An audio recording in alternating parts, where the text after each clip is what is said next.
What's going on, everyone? Welcome back to the show. So today we're going to talk about tariffs, and we're going to talk about how this is impacting people who are retired and people who are receiving Social Security benefits. So I'm sure most of you guys saw what happened in the last couple of days. Markets look set to sell off as Donald Trump imposes the steepest U.S. import levies in a century. Stocks set to wipe out nearly $2 trillion in market value. Taking a plunge as investors react to the sweeping tariffs. Right now, angry heads are prevailing, and right now circumstances are prevailing that sends stock prices much lower than where they are right now. I struggle for what the president's game plan is.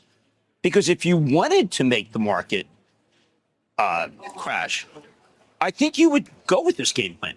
I haven't seen it yet. I guess it's close to panic. This is the biggest policy mistake in 95 years. If the result is our trading partners jack up their tariffs and we have high tariffs everywhere, I think that is a bad outcome for America. Tariffs are a tax on consumers, and I'm not a fan of jacking up taxes on American consumers. So my hope is these tariffs are short-lived. This is going to have a major impact on people receiving Social Security benefits, people who have, they're retired, they have a fixed income.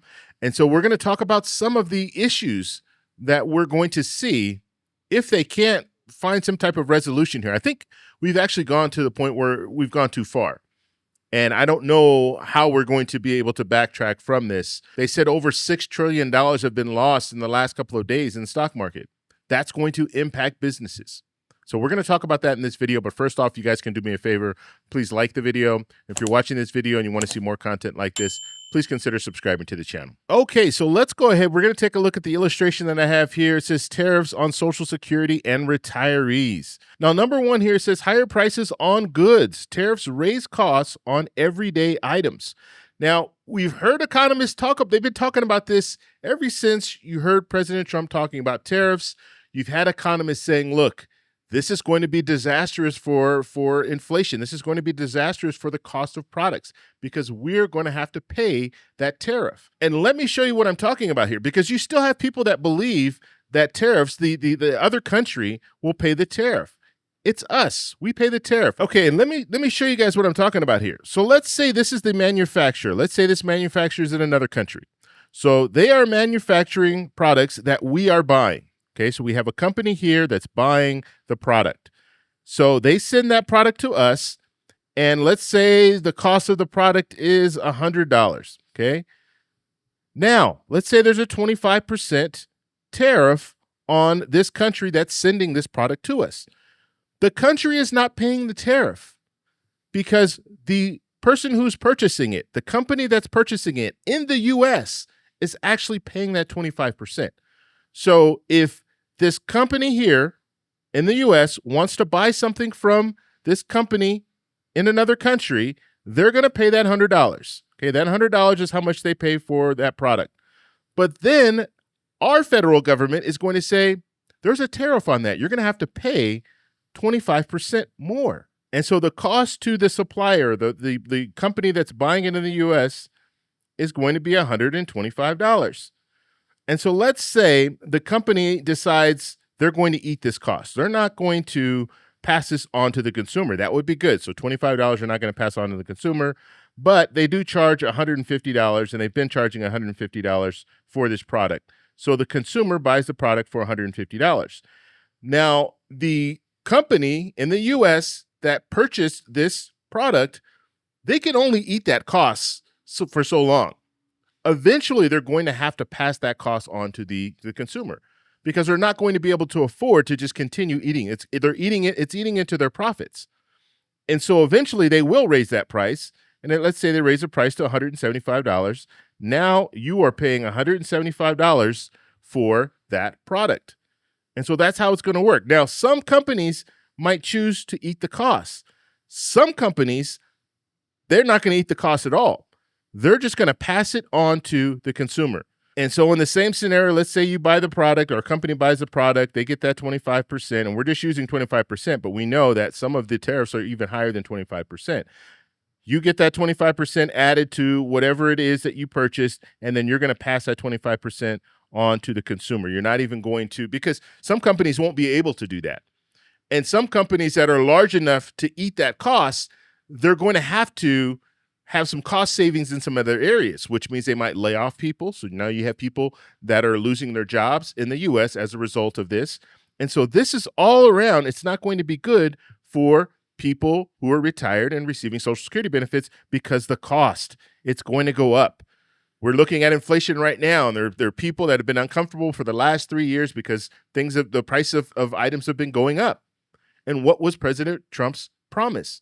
I'm bringing prices down.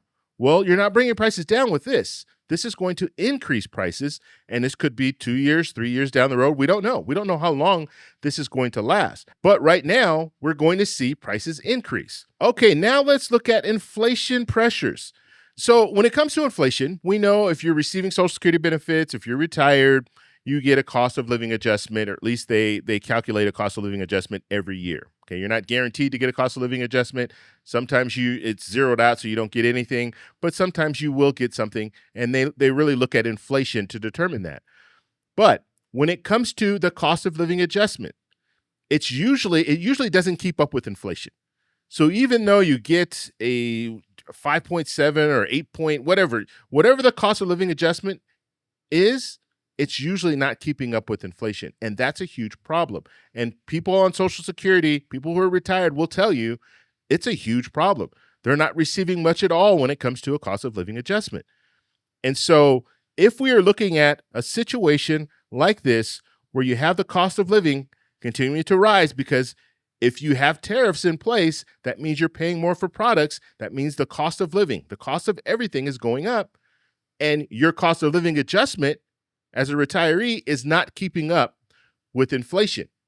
And so now your purchasing power is dwindling. And that's going to be a huge problem that we're going to see in the future.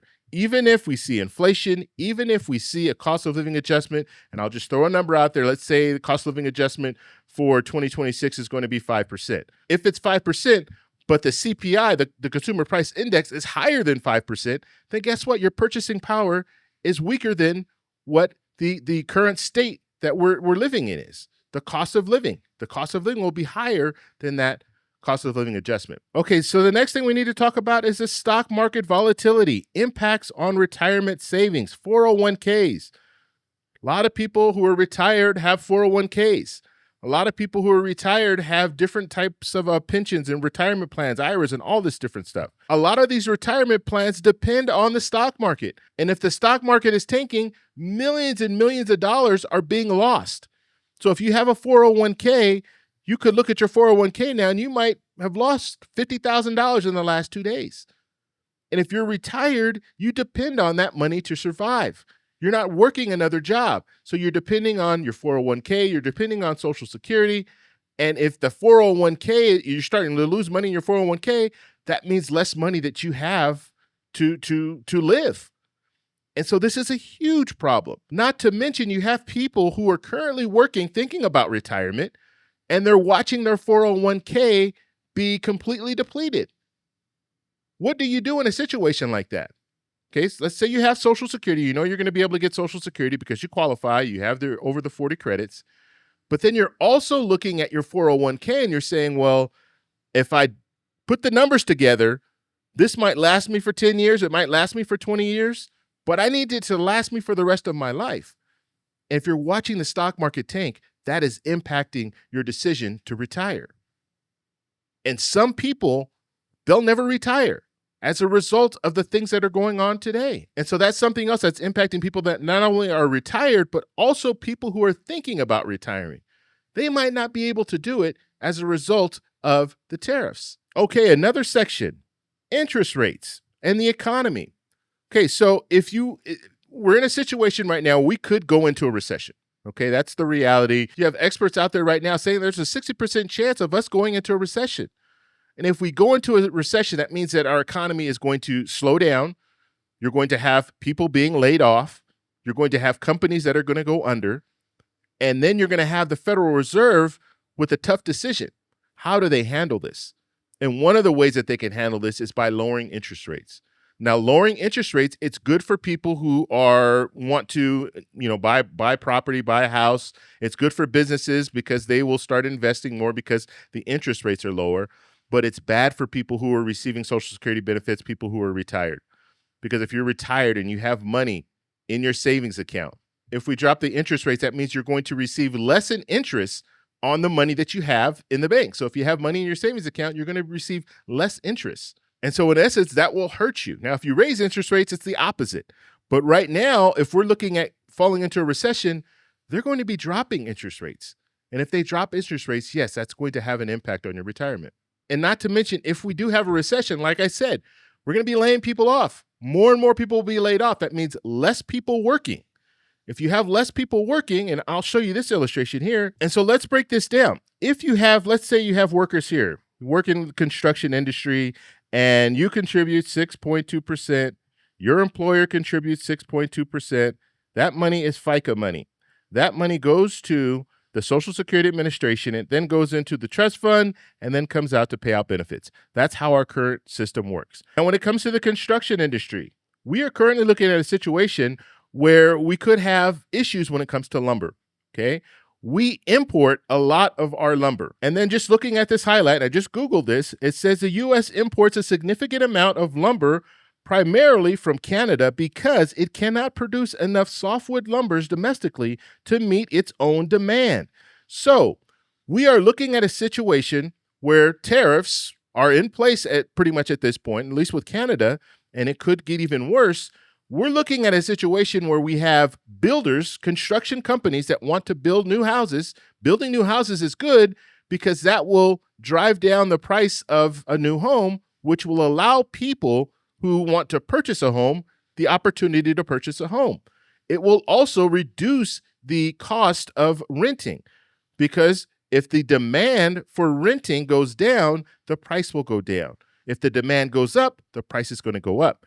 And so in a situation like this, if you have construction workers, and we're looking at a situation where we could fall into a recession, if we fall into a recession, this company right here is going to lay people off.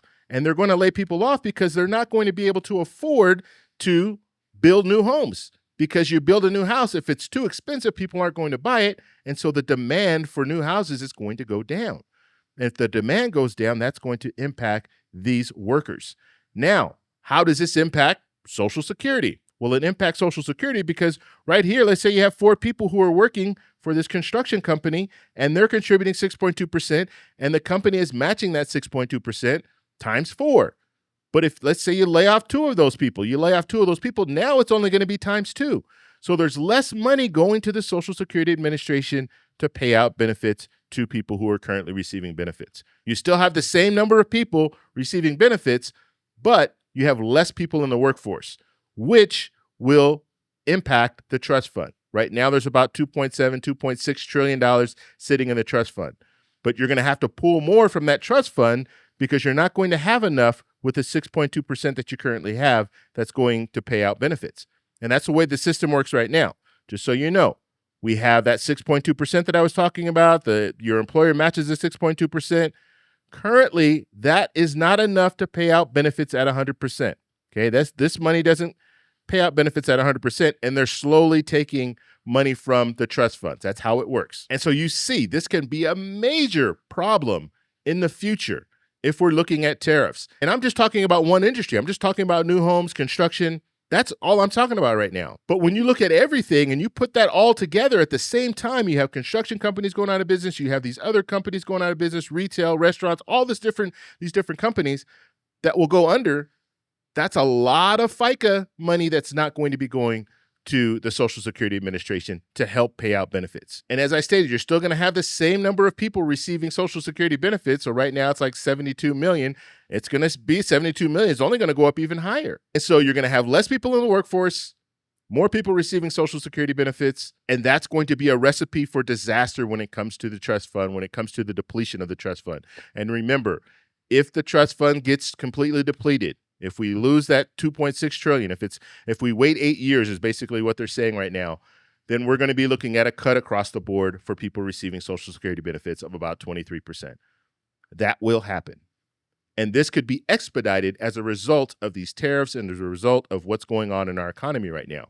Okay, and the last thing we want to look at here is the possible political repercussions. Now, I talked a little bit about that, but when it comes down to it, politicians are going to need to reform Social Security.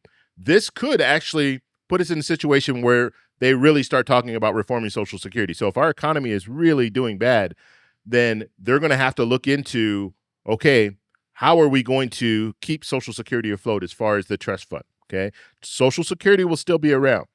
Make no mistake, we will still be able to receive Social Security benefits, but it could be reduced as a result of the trust funds being depleted. Okay, but as long as we have people working, we're going to have Social Security. But if we have less people working, that means less money is going into the trust funds to help pay out benefits. That means that trust fund gets depleted much faster, so we can be looking at cuts. That's all we're looking at right now. But this could pressure politicians into, look, we need to make reforms now. Now, some of those reforms might not be popular. Some of those reforms are talking about raising the full retirement age. So if you raise the full retirement age, that means that you're going to receive, over your lifespan, you're going to receive less Social Security benefits, which is a cut to your benefits. They're also talking about means testing Social Security. So people on the higher end, they're not going to receive as much in Social Security benefits, and people on the low end will receive a little bit more. So they're talking about doing that. They're also talking about raising the cap. So people making over $176,100 will have to continue to contribute to FICA. We're also hearing talks of raising the FICA contribution across the board. So everyone who's currently working will have to pay a percentage more, maybe 1% or 2% more than that 6.2% that I talked about earlier. And so this could actually put us in a situation where Congress has to act. And if they have to act, let's hope that they're talking. I mean, it's going to be hard if we're in a recession and we have less people in the workforce. It's going to be really hard to justify, okay, we want to expand Social Security. And that's the fear. If we're looking at a good economy, then expanding Social Security, it looks better. If we're in a recession, it's going to be really hard to say, well, we want to expand Social Security. We want to put more money into Social Security. And I'm just saying, as far as politicians, their argument's going to be, well, we're in a recession. We need to get back on our feet. And so I'm just putting that out there. So they might be more apt to say, well, we're going to cut everything across the board, Social Security, all these different programs, we're going to have to cut because we don't have the money right now. So these are all situations that we could see in the coming years as a result of raising tariffs. Now, how do we fix this? At this point, we've gone pretty far, and you have other countries that have already retaliated. And we'll probably see more countries retaliate. Now, you might see some countries, which we've seen a few countries say, you know what, we're willing to work with you. But if the major countries, the countries where we import most of our stuff from, if they're not willing to play ball, then it's not going to mean much. Because these smaller countries, yes, they can go ahead and say, well, yeah, we'll work with you. And, you know, countries like Vietnam and some of these other countries. But if the major countries don't, it's going to be the same, pretty much the same impact. So I want to know what you guys think about all this. Let me know in the comments below. If you like this video, please give me a thumbs up. Please subscribe for more, and I'll talk to you in the next one. Bye.